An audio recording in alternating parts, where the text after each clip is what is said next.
कहानी बारिश और मेघ की कहानी। बरसात शब्द सुनते ही लोगों की आंखें अक्सर चमकने लगती हैं। किसी को अपना पहला प्यार याद आता है तो किसी को उसके साथ जुड़ी सुनहरी यादें, फिर चाहे वो यादें पहली बरसात में भीगने से जुड़ी हो या फिर किसी को अलविदा कहती आखिरी याद। मेरी कहानी में बरसात हर किरदार में मौजूद रही, कभी किसी खूबसूरत लम्हे का हिस्सा बनकर तो कभी किसी मनहूस याद का आंसू बनकर। कुदरत के बनाए आला दर्जे के बरसाती रिवाज को लोग चाय पकौड़ों के साथ अपने घर में बैठकर लुत्फ उठाते हैं और मुझ जैसे कई और बच्चे अपने परिवारों के साथ मन ही मन भगवान से दुआ करते कि चाहे जो हो जाए मगर पानी ना बरसाना भगवान। मैं बारिश, हाँ मेरा नाम बारिश ही है। माँ बताती हैं कि जिस दिन मैं इस दुनिया में आई उस दिन शहर में बहुत बरसात थी और बारिश के पानी से हमारी झोपड़ी की छत पूरी गीली होकर बैठ गई थी। पानी झरने की तरह हमारी झोपड़ी में घुस रहा था और माँ बहुत परेशान हो रही थी, तकलीफ हो रही थी उन्हें। जैसे तैसे मैं इस दुनिया में आई तो बाबा ने नाराज़गी में मेरा नाम ज़्यादा सोचे बिना बारिश रख दिया। वैसे भी हम जैसे बच्चों का कौन सा नामकरण होता है जिसके लिए बाबा कोई मुहूर्त निकलवाते और फिर नाम रखते। उन्होंने तो खींचते हुए ही कह दिया था, बारिश नाम रख दो इसका, कम से कम इसे याद तो रहेगा हमेशा कि जिस दिन ये हुई थी कितने परेशान हुए थे हम सब। ये तो सब कहने की बातें हैं, बाबा और माँ मुझसे बहुत प्यार करते हैं। वो तो बस ऐसे ही प्यार में मुझे डांटते रहते हैं। मुझे आज भी याद है जब मैं 11 साल की थी तो माँ मुझे सिग्नल पर रोते हुए बुलाने आई थी। उस दिन भी मौसम बारिश का बना हुआ था। सुबह से काले बादल आसमान में तरह तरह की आकृति बना रहे थे। मैं बस्ती के और बाकी बच्चों के साथ सिग्नल पर फूल बेच रही थी। तभी दूर से माँ की चीखती हुई आवाज मेरे कानों में आई, बारिश बारिश, घर चल जल्दी, तेरे बाबा की तबीयत बहुत खराब हो रही है और ला कितने पैसे कमाए आज तूने, दे मुझे। माँ ने मुझसे फूल बेचकर कमाए पैसे मांगते हुए कहा। मैंने भी उनके हाथों में फूल रखते हुए कहा, माँ आज तो एक भी फूल नहीं बिका, पैसे कहाँ से दूं? तभी मेरे दाएं गाल पर एक बूंद आसमान से आ गिरी। जब जब ये बारिश आती मेरे दिल में एक अजीब सी हलचल होती, क्योंकि ये हर बार मुझसे मेरा कुछ लेकर चली जाती। खैर, मैं माँ के साथ उनके पीछे पीछे बस्ती पहुंची। बस्ती तक पहुंचते पहुंचते बारिश बहुत तेज हो चुकी थी और बस्ती के बाहर लोगों की भीड़ ने मुझे एहसास करवा दिया था कि बाबा मेरे घर पहुंचने से पहले ही जा चुके हैं। बाबा के जाने के 2 साल बाद मेरे मामा हमसे मिलने आए थे। मैं उनसे जिद करते हुए बोली, मामा मुझे एक अच्छा सा खिलौना दिला दो ना। मामा ने धीरे से मेरे कान में पूछा, क्या चाहिए मेरी गुड़िया को? मैंने अपनी आंखें टिमटिमाते हुए कहा, अब मुझे वो वाला खिलौना चाहिए जिससे कागज पर रंग बिरंगी तस्वीर बनाई जाती है। उन्हें पेंसिल या पेन कहते हैं शायद। आप जानते हैं मामा, मैंने कई बच्चों को उनसे लिखते हुए देखा है। शायद पढ़ाई करने के लिए भी वो सब जरूरी है। मामा मुझे भी चाहिए पेन पेंसिल पेपर, मैं भी पढ़ाई करूंगी। मेरे इतने जिद करने पर मामा मुझे बस्ती के बाहर ही एक दुकान पर ले गए और मेरे पसंद के सुंदर सुंदर रंगों के पेन पेंसिल उन्होंने मुझे दिलवाए। लौटते हुए बारिश शुरू हो गई तो मैं और मामा एक छप्पर के नीचे खड़े हो गए। लेकिन मुझे क्या पता था कि मेरी मनहूस किस्मत यहाँ भी मेरे पीछे पीछे बरसात बनकर बरस रही है। जिस छप्पर के नीचे मामा और मैं खड़े थे वो अचानक मेरे और मामा के ऊपर गिरने लगा तो मामा ने मुझे बाहर की ओर धकेल दिया और उन्हें बचने का मौका ही नहीं मिला और उनकी मौत का इल्ज़ाम भी मेरे सर आ गया। इस घटना के बाद माँ ने मुझे बहुत कोसा और मुझे मारते हुए बोली, तू मर क्यों नहीं जाती? तेरी ही जिद की वजह से मेरा इकलौता भाई आज मुझे छोड़कर चला गया। फिर माँ ने मेरे हाथ से रंग बिरंगे पेन और बारिश के पानी से गल रही कॉपी को छीन कर फेंक दिया। इधर माँ रो रही थी, उधर मेरा सपना सड़क की गीली मिट्टी में रेत और पानी के साथ बहकर नाली की तरफ जा रहा था। बाबा के जाने के 9 साल बाद भी इतना कुछ इस बारिश की वजह से मेरी जिंदगी में हो चुका था कि अब तो बारिश का नाम सुनते ही मुझे चिढ़ होती। आज सुबह जब मैं बस्ती से निकली तो बादल घिर रहे थे। जुलाई और अगस्त का महीना मुझे वैसे भी नहीं पसंद। बारिश का महीना मुझे किसी दुश्मन सा नजर आता था और पूरे बारिश के बनते बिगड़ते मौसम मेरी माँ का मिजाज भी वैसा ही रहता, बनता बिगड़ता। खैर, अगस्त का महीना था तो मौसम का हाल तो मैं पहले ही आपको बता चुकी हूँ। बाबा के चले जाने के बाद मैंने ठान लिया था कि मैं पढ़ाई करूँगी और कुछ बनकर दिखाऊंगी। बस्ती के बाहर कुछ दीदी लोग बच्चों को पढ़ाने आया करती थी। क्योंकि मुझे फूल बेचने होते थे तो मैं चाहकर भी कभी पढ़ने नहीं जा पाई। मगर एक दिन जब मुझे एक बड़ी गाड़ी वाले आदमी ने अनपढ़ गंवार कहकर धक्का दिया था, तब से मैंने निश्चय किया था कि अब से मैं फूल अपनी क्लास के बाद बेचूंगी। और उस दिन के बाद से मुझे कोई अनपढ़ नहीं कह पाया, क्योंकि आज 9 साल बाद मेरे 10वीं के इम्तिहान हैं। हाँ, मैंने काफ़ी लेट पढ़ना शुरू किया, पर मैंने मेहनत बहुत की और आज यहाँ तक आ पहुँची।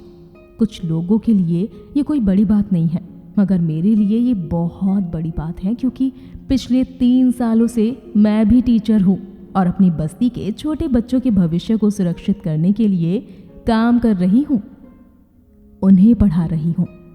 माँ को मेरे घर आने या ना आने से कोई ख़ास फर्क नहीं पड़ता था, उन्हें सिर्फ पैसे चाहिए होते थे।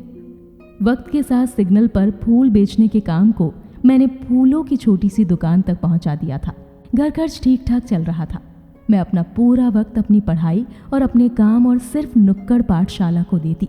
असल में जो बात मुझे आपको बतानी है वो ये कि कल हमारी नुक्कड़ पाठशाला में एक लड़का आया, हाथ में लैपटॉप बैग, घुंघराले बाल, कद लंबा जैसे अमिताभ बच्चन। मुझसे आकर कहने लगा, हाय, मेरा नाम अभिनव है। मैंने अक्सर आपको यहाँ बच्चों को पढ़ाते हुए देखा है। क्या मैं भी आपकी हेल्प कर सकता हूँ बच्चों को पढ़ाने में? दिखने में वो किसी अच्छे घर का लग रहा था, पर मुझे शक था कि ये यहाँ हम जैसे लोगों के बीच क्यों आएगा और हमारी मदद भला क्यों करने लगा। हालांकि मेरी सवालों भरी निगाह देखकर उसने अपनी नीयत साफ करते हुए कहा, मैं आपको अक्सर यहाँ बच्चों को पढ़ाते हुए देखता हूँ। आप कितनी मेहनत करती हैं इन बच्चों के लिए। सर्दी, गर्मी, धूप, बरसात, हर मौसम में आपको देखा है मैंने कि आप कितनी सेल्फलेस होकर इतना अच्छा काम कर रही हैं। सच कहूँ तो मैं बहुत प्रभावित होता हूँ आपसे, बहुत इज्जत करने लगा हूँ मैं आपकी। अभिनव की बातें मेरे सूखे पड़े मन पर वाकई किसी बूंद की तरह पड़ रही थी। वो बूंदें जो मुझे कभी पसंद नहीं थी, आज मुझे वो किसी मरहम के जैसी लग रही थी। खास करके इज्जत वाली बात। आज तक किसी ने मुझसे इस तरह की बातें नहीं की थी। कभी किसी ने मुझसे नहीं कहा था कि कोई मेरी इज्जत करता है। मैं भावुक होने लगी थी। मैंने अपनी काजल भरी आंखों से अभिनव को देखा। अभिनव ने मेरी आंखों में आंसू देखकर कहा, आप रो रही हैं? तभी आसमान में बादल जोर से गरजा। मैंने आज पहली बार बादल पर ध्यान ना देते हुए अभिनव से अभी तक कुछ नहीं कहा था। मुझे चुप देखकर उसने आगे कहा, अगर आपको नहीं पसंद आया मेरा यहाँ आना तो माफ़ कीजिए। मेरा इरादा आपको परेशान करने का नहीं था। मेरा सूती दुपट्टा जिस पर सिलवटें पड़ चुकी थी, उससे अपनी आंखें पोंछी और हल्के से मुस्कुराहट के साथ उससे कहा, नहीं नहीं, ऐसा नहीं है। क्या नाम बताया आपने?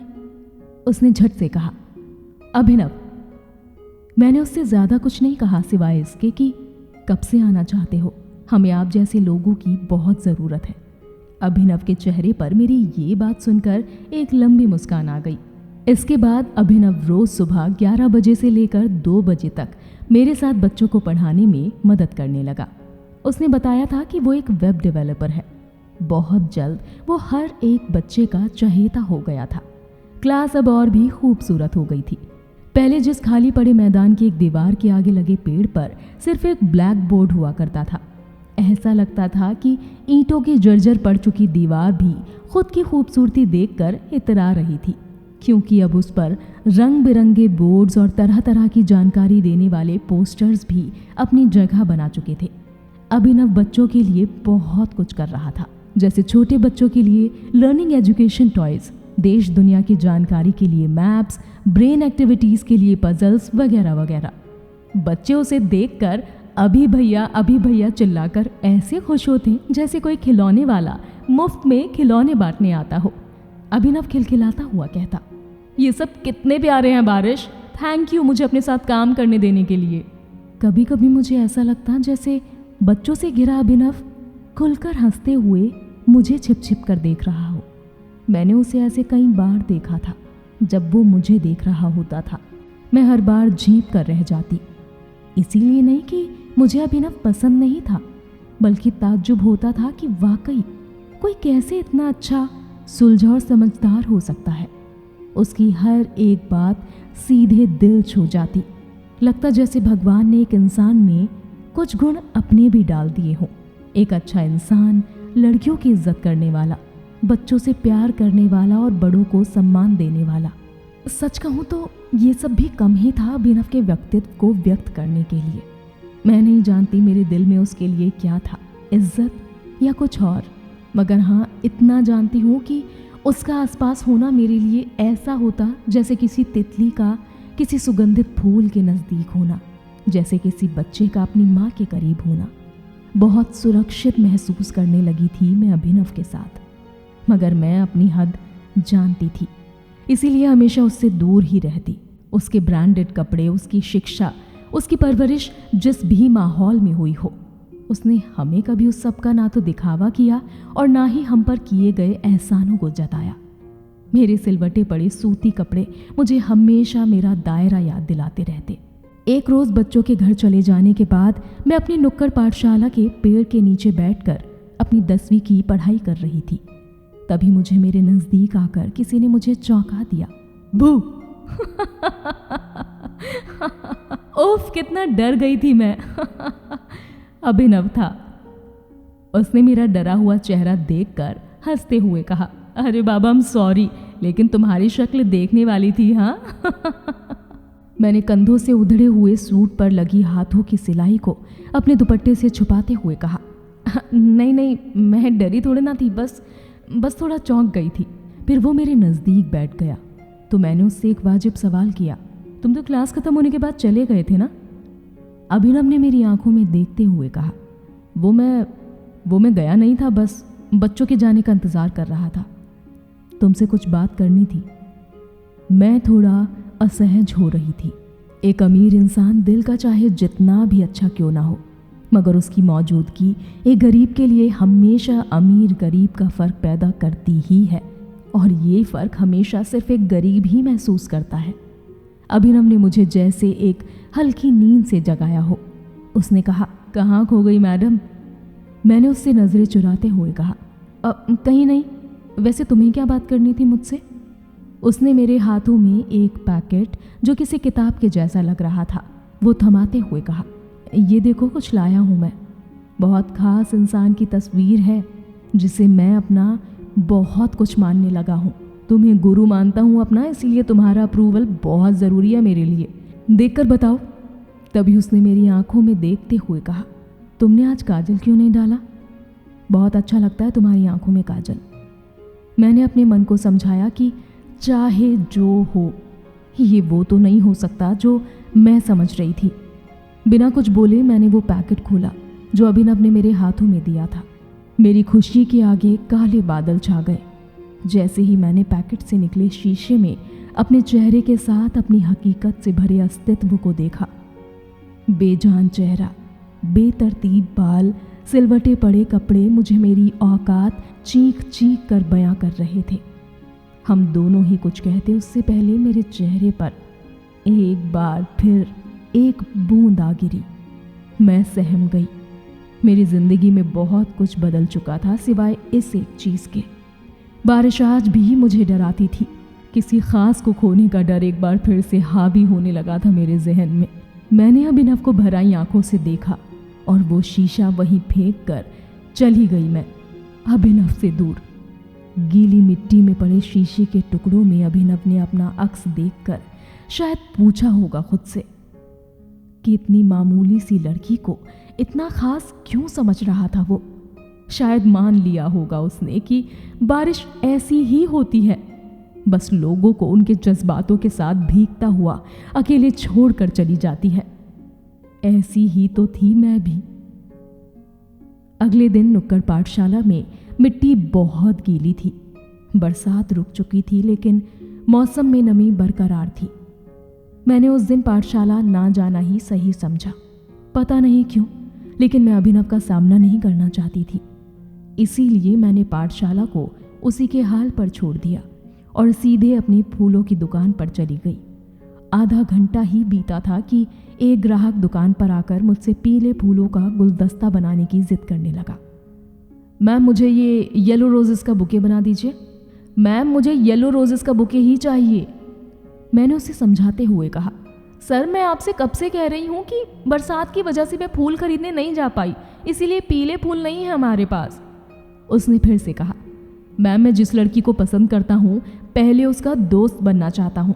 जब वो मुझे जानने लगेगी तो हो सकता है प्यार भी करने लगे, इसीलिए पीले फूल चाहिए। उस लड़के ने हेलमेट लगाया हुआ था तो उसका चेहरा मुझे ठीक से दिख नहीं रहा था, लेकिन उसकी बात सुनकर मुझे अभिनव की याद आ गई और मैं हंसने लगी। तभी उस लड़के ने अपना हेलमेट उतारा तो वो लड़का अभिनव ही था। मेरे हंसते हुए चेहरे को उतरते हुए देखा था उसने, और उसकी आंखों की चमक को धुंधला होते हुए मैंने देखा था। मैंने उस पर चिल्लाते हुए कहा, तुम समझते क्यों नहीं हो अभिनव, जो तुम चाहते हो वो नामुमकिन है। उसने भी अपना आपा खोते हुए कहा, लेकिन क्यों बारिश, क्यों? ऐसी भी क्या बेरुखी है जो तुम मेरी शक्ल तक नहीं देखना चाहती? मैंने कोई बदतमीजी की, कोई बात है मेरी जो तुम्हें बुरी लगी हो? तुम बात भी तो कर सकती हो कि मुझे नापसंद करने की वजह क्या है। एक बार फिर आसमान में काले बादल छाने लगे। धीरे धीरे बरसात की फुहार झरने की तरह मेरे जहन को भिगोने लगी। मेरा दिल एक बार फिर जोरों से धड़कने लगा। मैंने जल्दी जल्दी सारे फूलों को दुकान के अंदर रखना शुरू किया। अभिनव मेरी मदद करने जैसे ही आगे बढ़ा, मैंने उसे इशारे से रोकना चाहा, मगर वो नहीं माना। उसने जल्दी से सारे फूल दुकान में रख दिए। बाहर बरसात जोर पकड़ चुकी थी। मेरी दुकान ईंट पत्थरों की नहीं थी, बस एक मोटा तरपाल था जो बांस के डंडों के सहारे छत को टापे खड़ा था। तरपाल से छनकर एक कोने से पानी दुकान में आ रहा था।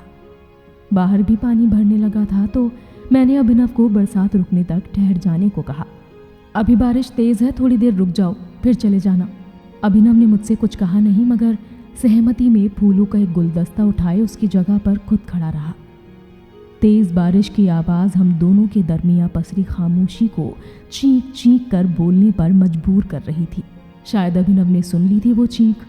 उसने पहल करते हुए कहा, तुमने मेरी बात का जवाब नहीं दिया बारिश। क्या मेरी कोई बात बुरी लगी है तुम्हें? क्यों तुम मुझसे बात नहीं करना चाहती? ऐसा तो नहीं है कि तुम मुझे पसंद नहीं करती। तुम्हारी आंखों में अपने लिए परवाह देखी है मैंने। एक लड़की जो दिल की कितनी अच्छी है मैंने देखा है। उसकी आंखों में सबके लिए प्यार है, कितनी शिद्दत से हर काम को करती है वो। जिसका मन इतना साफ और सुंदर हो, उसे कोई भी पसंद किए बिना कैसे रह सकता है? अभिनव की बातें जैसे मेरे मन को छू रही थी। वो लड़का जिसे मैं पसंद करती हूँ, जिसकी इज्जत करती हूँ, वो भी मेरे बारे में ऐसा ही सोचता है। सुनकर बहुत अच्छा लग रहा था मुझे, लेकिन अपनी किस्मत से कैसे लड़ूं मैं? क्योंकि अब चुप रहने से काम नहीं चलने वाला था, मुझे बात करनी ही पड़ती। मैं जब तक कुछ नहीं कहूँगी तब तक अभिनव नहीं मानने वाला था। मैंने उसे अपना सच बताते हुए कहा, हाँ मैं भी तुम्हें पसंद करती हूँ अभिनव, लेकिन अपनी किस्मत से नहीं भाग सकती मैं। मेरी किस्मत में लिखा प्यार शब्द बारिश के पानी ने हमेशा के लिए धो दिया है। पहले बाबा, फिर जान लुटाने वाले मामा, अब तुम। याद है तुम्हें जिस दिन हम पहली बार मिले थे, उस दिन तुम्हारे हाथ में मोच आ गई थी। इस बारिश ने हमेशा मुझसे कुछ ना कुछ छीना ही है। मैं अब किसी से प्यार नहीं कर सकती, क्योंकि मैंने जिससे भी प्यार किया इसने मुझसे उसे छीन लिया है। और तुम प्यार की बात कर रहे हो? मेरी औकात और तुम्हारी हैसियत में उतना ही अंतर है जितना एक समुद्र और बूंद के अस्तित्व में है। और मेरा नाम किसी ने प्यार से नहीं रखा, बल्कि मेरा पैदा होना एक गलती है। अभिनव मेरी बात खत्म होने तक मुझसे कुछ नहीं बोला। फिर थोड़ा रुककर उसने कहा, तुम चाहे जो कहो बारिश, प्यार तो मैं तुमसे करता हूं, और जितना प्यार तुमसे है उतना ही तुम्हारे नाम से भी करता हूँ। तुम्हारा मेरा मिलना तो खुद ऊपर वाले ने लिखा है, फिर तुम ये कैसे तय करोगी कि मैं तुमसे प्यार करूँ या ना करूँ? जानती हो बारिश, मेरे घर वाले और मेरे दोस्त मुझे क्या कहकर बुलाते हैं? मैंने अभिनव को सवालिया निगाहों से देखा। मेरा नाम मेघ है, मेघ। बारिश तो फिर चाहकर भी मेघ का कुछ नहीं बिगाड़ सकती। दोनों का अस्तित्व जो एक दूसरे से जुड़ा है। मुझे हाथ में चोट मेरी गलती की वजह से लगी थी, उसमें किसी का कोई कसूर नहीं है। और तुम लोगों की हैसियत कैसे देखती हो मैं नहीं जानता, लेकिन मेरे पापा के पैसों से मेरी हैसियत बड़ी नहीं हो जाती। वो तो मेरे कमाए पैसों से बनेगी ना। और अभी तो मैं खुद तुम्हारी तरह जिंदगी के इम्तिहानों की तैयारी कर रहा हूँ। मेरी नज़रों में तुम्हारी हैसियत बहुत बड़ी है। तुम बहुत अच्छी इंसान हो बारिश, और मुझे खुद से भी ज़्यादा भरोसा है तुम पर, तुम्हारी काबिलियत पर, हम दोनों पर। मेरी आंखें आंसुओं से डबडबा आई। मेरे पास शब्द खत्म होने लगे थे अभिनव को समझाने के लिए। मैं हारने लगी थी उसके सवालों के सामने। मैंने रोते हुए उससे कहा, क्यों अभिनव, क्यों? चले जाओ तुम यहाँ से। लेकिन उसने चले जाने के बजाय मेरा हाथ थामा और मुझसे बोला, अब मैं कहीं नहीं जाने वाला, हमेशा तुम्हारा साथ दूंगा, तुम्हारा हाथ थाम कर हर मौसम में तुम्हारे साथ चलूंगा। बताओ बारिश, मुझे दोगी वो हक? मैं उसकी सादगी और समझदारी के आगे हार गई थी। और आज 12 साल बाद हम दोनों ने मिलकर अपनी एक खूबसूरत दुनिया को हकीकत में बना लिया था। आज हमारी शादी की 8वीं सालगिरह पर हमने बस्ती में रहने वाले बच्चों के लिए एक पक्की छत वाली नुक्कड़ पाठशाला अपनी मेहनत से बना ली थी। बारिश और मेघ की ताकत ने हर मुश्किल का सामना डट कर किया और हमेशा करते रहेंगे।